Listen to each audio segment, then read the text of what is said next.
race. He had a lead of just about this length, just about this point in the race, driving for Bruce Levin in another Porsche, when a drive shaft broke and their race ended tragically. Whoa, and there's Doc Bundy outside, and he's got a fire in the Corvette.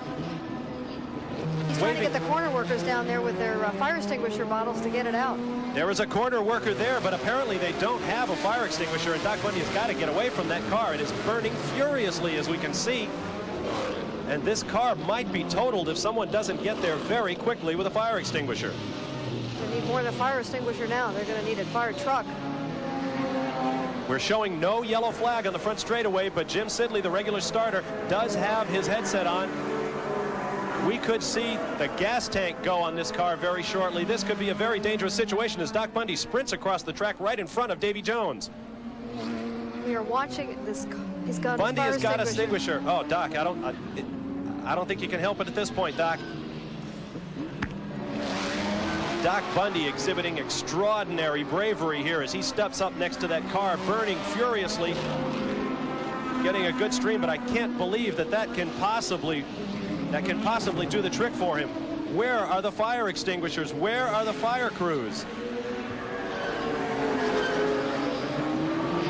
And we might add, where is a yellow flag as Doc Bundy is standing out on the racetrack on the backside, the 1,300-foot Congress Avenue straightaway, fighting this furious fire, trying desperately to save his Corvette. At this point, all he wants to do is, we see fire trucks now arriving. At this point, all Doc wants to do is try to save as much as he can of the car. And a furious Doc Bundy is gesturing at the crews. They're coming out with what look like more handheld fire extinguishers. I'm not sure that's going to do it. You can see the plume of smoke rising above the auditorium complex that is the centerpiece of this Palm Beach racecourse. And the flames continue to skyrocket out of the number 52 Corvette.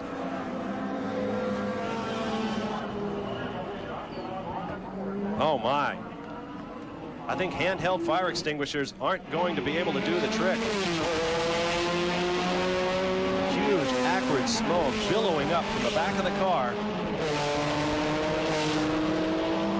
And here is what the oncoming cars will see. Smoke clouding the car, burning furiously up against the right side wall, and men walking around in that cloud of smoke. A very dangerous situation, and the yellow flag is now being shown on the front straightaway, so we have a full course caution situation. We expect to see the pace car make its way out onto the racetrack and will take the field in tow as they continue to fight the fire in that Goodrich Corvette.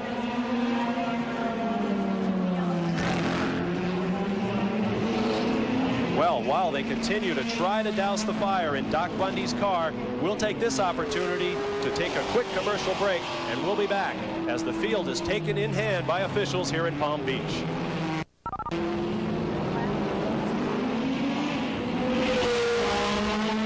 On the short Commerce Avenue straightaway here in Palm Beach, as you're watching the remains of the Corvette number 52 being taken apart and extinguished by a fire crew that I would have to say was very late in arriving on the scene. A very dangerous situation as Doc Bundy climbed out of that car and tried to fight the fire by himself with a handheld fire extinguisher that he ran across the track to get from a course official while the race was still going along. Now, Lynn, this creates, as we're under caution here, this is a great opportunity. But first, let's get a comment from Gary Lee in the pits. I'm down here with Bobby Hatch, and obviously your driver became the firefighter, the only firefighter out there, but you say you have no contact because the radio was not working before the altercation. No, our radio seems to have went dead on transmission from the car. He can hear us, but we can't receive anything that he sends to us.